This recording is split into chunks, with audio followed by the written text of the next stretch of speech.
Well, good morning, Christchurch family and friends. It's good to be with you today. We'll see you via this video tomorrow, Tuesday at 1 o'clock. But today I'm with this is Nancy Funk, our head of school for Christchurch Day School.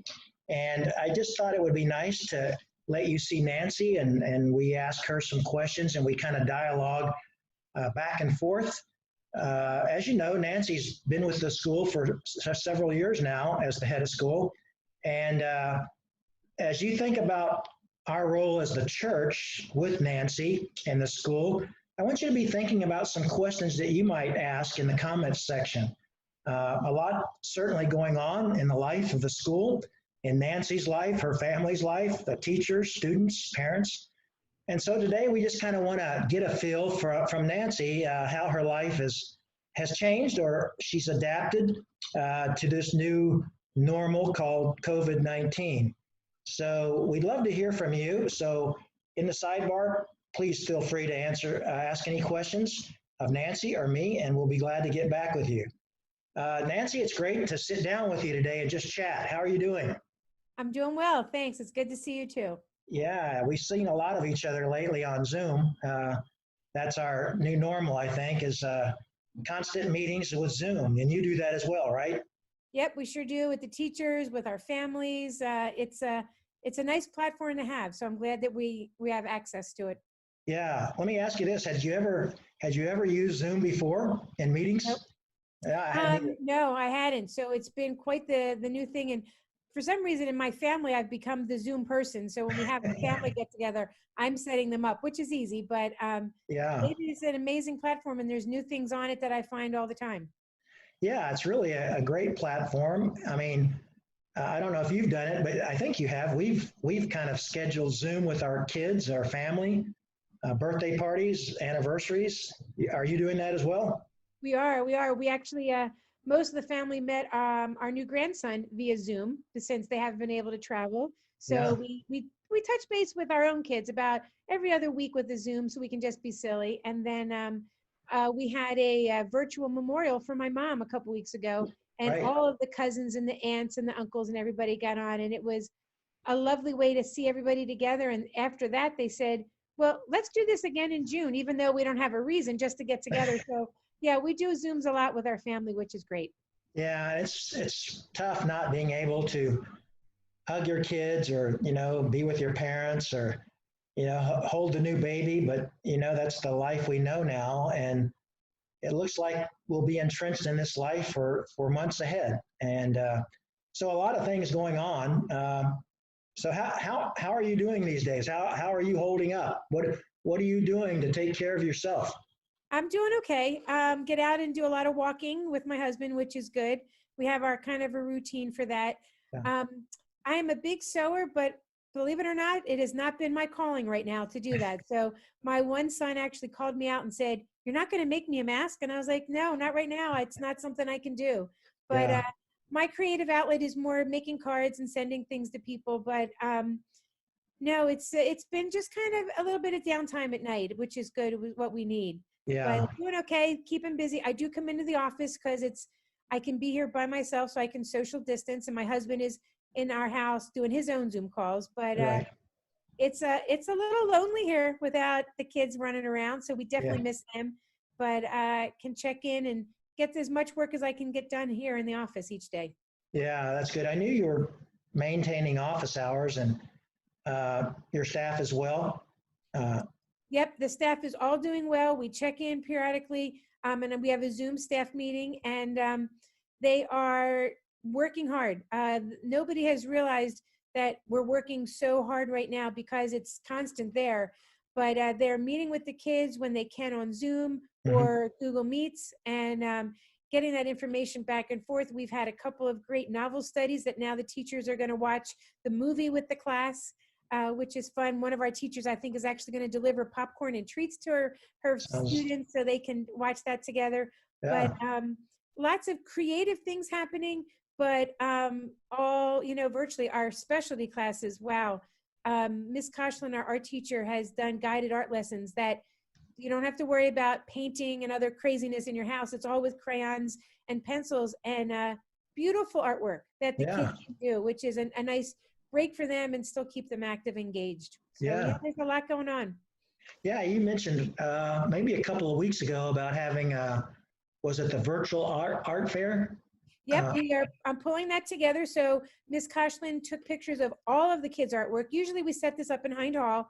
And Father Michael, you didn't see it last year, but boy, it is amazing the artwork they do. But instead this year, we've taken the pictures. I'm pulling it into an iMovie that somehow, and I'm going to need help with this from the experts out there, will make it into a live viewing so everybody can see it. Going to add some music to it, and you'll get to see all of the art show. And then what oh, always wow. happens is the art that the kids create goes home at the end of the year. So Ah, as she works with them, she keeps them in there so we can have this art show. So we've got some of our aides in right now separating the artwork. So that'll go home to them.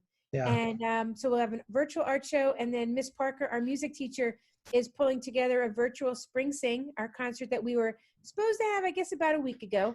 So Yeah. she's pulling that together. The parents so very nicely recorded their kids. So she had sent like the background music so they could listen to that and sing the songs and then record them and send them. And she somehow she's looked into that, pulling that all together to make a beautiful video. And then Oh, we're wow. working on a virtual talent show, which Miss Queso is pulling together, and then our virtual graduation and closing chapel, which will look different this year, but lots of great activities to go on with that. So yeah, a lot of virtual things. I've played bingo with the kids twice Yeah. now, and that's been fun and ridiculous.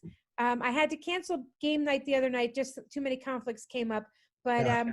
look it out there. I was going to try charades and Simon Says and I Spy. I thought we would try. So we'll see. We'll That's see. great. Yeah. As I try to wrap my head and heart around this whole thing, it certainly has changed pretty much everything we do, you know? Yeah, and I was running on the Embarcadero the other day, and I went out for a long run, and I stopped because parents and a group of people from a family were videoing their daughter who was graduating. She was dressed in her gown, and she was actually the valedictorian of her class. Nice. And I thought, how neat that they could do that, but how sad that she couldn't be there, to receive those accolades in person. And I know that's a part of the challenge now, doing everything virtually. You're not there. I know it certainly impacted the gala this year, the art fair, everything that you've done in person. And so you're having to adapt and change the way you've done things in the past. And that's sometimes difficult. Definitely. I definitely agree. In fact, this past weekend, we were supposed to be in Virginia for my niece's graduation from college. And I think they postponed that to October, but everything has had to change to the virtual. And I think I'm impressed with the different ways people are finding to celebrate. And that's a neat thing. Like I never would have had a virtual memorial for my mom. Right. And that was still a lovely way we could all gather together and everybody could be there when sometimes they can't. So the way people are being creative about how they can celebrate has been interesting to see. And there's so much out there. Yeah, for sure. So you had people from all over the country on the Zoom call, right, for the memorial? Right, including my one cousin in the State Department in Bosnia. So Wow. we kind of set it up with the East Coast and the West Coast families. We could figure that time. And I was like, I don't even know what time it is in Bosnia. And I think it was like 1:30 in the morning, but he and his wife, came for that. That was important to them. That's awesome. Yeah.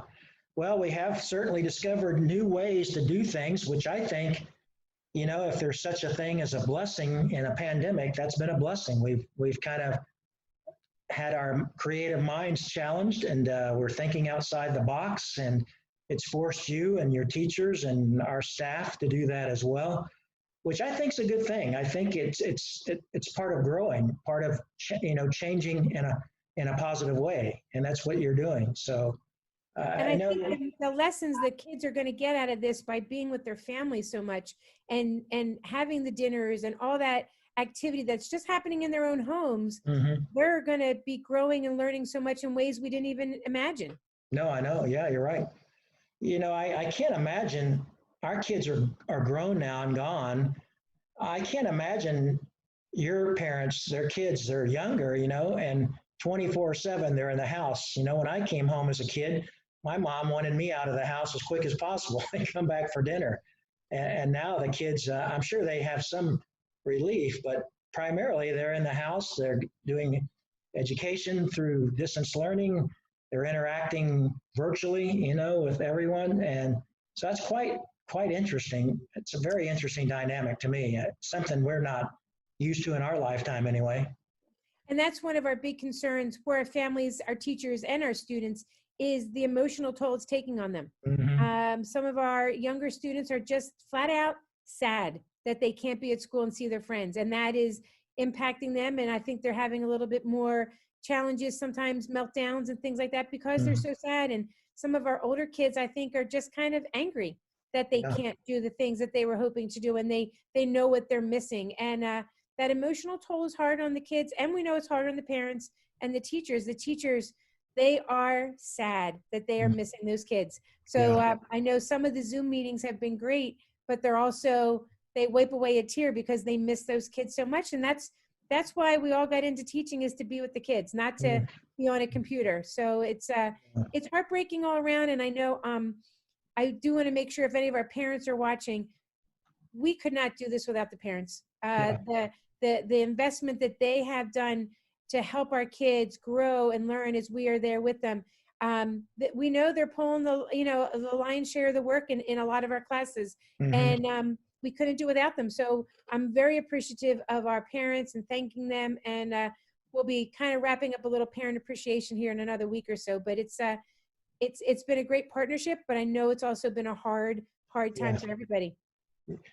Yeah, certainly. I sympathize with the parents for sure. It's such a different dynamic that I think in the older model here, our kids were with their friends at school and teachers more than they were with their parents, in this day and age.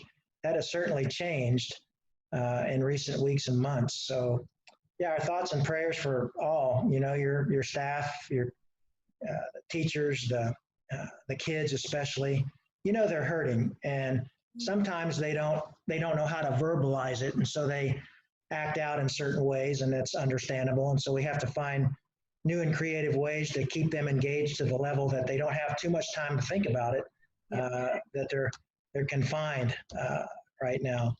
And give them those chances to have a break, whether it's by doing the guided art lesson, or our PE teacher has done guided PE lessons in her backyard that they can do in their backyard, something that can give them a break, and moving around a little bit maybe will hopefully be able to center them again when they get off balance. Yeah. Well, we know there's no real end in sight, as we know. I mean, the governor will give us another update in the coming days. And so most likely we're going to be entrenched in this new mindset for a while. Describe real quick a typical day for you right now. I think it sounds like it's one of confusion many days. Yeah. It's just checking in with the teachers and the students where I can. I sat in on a Zoom presentation today with our 5th graders. I did a Zoom activity with the 1st graders a little bit ago. A lot of meetings like this, and working it out, and then just trying to see what are the latest guidelines and what can we do going forward. We've had a lot of good inquiries for new students, and those parents want to talk, and that's okay. And I don't make up answers, but I don't have all the answers. So I give them the best answers that I have right now for what this is going to look like going forward. And that's hard. And we don't really know the way ahead and what it looks like now, and what it'll look like in July, and what it'll look like in August. Yeah. Yeah, I know you have a pretty full day, don't you? I think so. And it's just that I've been at this school. I was 9 years as the 4th grade teacher, and this is my 3rd year as head. And this school's in my heart. It's here. So is this church, and the kids and the families and the teachers. And I want to do the best for them. And it is, it's constantly on my mind what I can do and how can we go about and do the best we can safely, and what are the latest safety guidelines. So it's it's a lot to think about, but we just keep plugging along. And I've got help. I started a community council with parents and teachers Mm-hmm. to help us address those needs and make sure that we're not forgetting anything Right. and getting the feedback. So we'll continue that so we can make sure we are doing what we can help, safely. Yeah. Well, it's so good to be with you. I just had a couple more questions. One real quick. What kind of support do you envision needing from the church? I'd like you to verbalize that so everybody understands what's going on and knows your heart, which I know they do. But, just as you think about support, what are some of the things we could do for you? Thanks. And I think one of the big things that we know we get from the church is your prayers and concern all the time. And that's been the partnership with the church has always been so great. What are the things that we could really use help with is our financial aid. We have families for many reasons, and some more reasons right now with the COVID and lack of employment and things that are struggling that want to come to our school, and we want them to be at our school. So if we can have help with financial aid from parishioners, that would be great. That would really go a long way to help out with that. Physically, I can't say we want any help right now because we don't necessarily know that we want more bodies on campus, right? That's the big balance right now is Right. more people is more risk possibly, but prayers and thoughts all the time. And then if we can get some help with financial aid, so we can open this up to those that want to come and be a part of this community would be great. Yeah. Thank you, Nancy. I know the church, and when I say the church, all of us who make up the church really want to show some kind of support, whether it's financial aid or our thoughts and prayers. And I want you to know that this is an open invitation to the church to respond however you have need, because Sure. this is their outreach ministry. They're as much a part of CCDS as you and I are. And they really want to and need to help in constructive ways that can make a difference. And I know they're looking at that, working on that, praying about that. And so, you just have an open phone line to me anytime you have a need that you want to express to the church and you want me to do it. I'm glad to do that. And Awesome. I want to. Thank you. Nancy, it's certainly wonderful being with you today. You're one of my favorite people in the whole world. Well, thank you. I'm glad you're a part of this team. It's good to have you on board. Thank you. I appreciate it. It's a joy for me. And I know I speak for everyone. I and everyone are grateful for your amazing leadership, which translates in so many different ways. But every time I see you, I know your heart's heart, and you want to see these kids excel and thrive and become wonderful citizens, and they already are becoming wonderful citizens. And that's attributed to your leadership and the teachers and the staff. So thank you. Thank you from the bottom of my heart for what you do each and every day on the good days and the not so good days. And it's a joy to be with you today. And we'll remind our folks watching today that please feel free to ask any question of Nancy or me. You can make a comment in the comment section. And when you see Nancy virtually, give her a big hug, pat her on the back, tell her that you really appreciate her and the staff and teachers because they are doing an amazing job of educating young hearts and minds. Nancy, the Lord bless you this day. May God's grace be real in your life today and always. Amen. Thank you very much, Father Michael. Thank you. Thank you, everybody.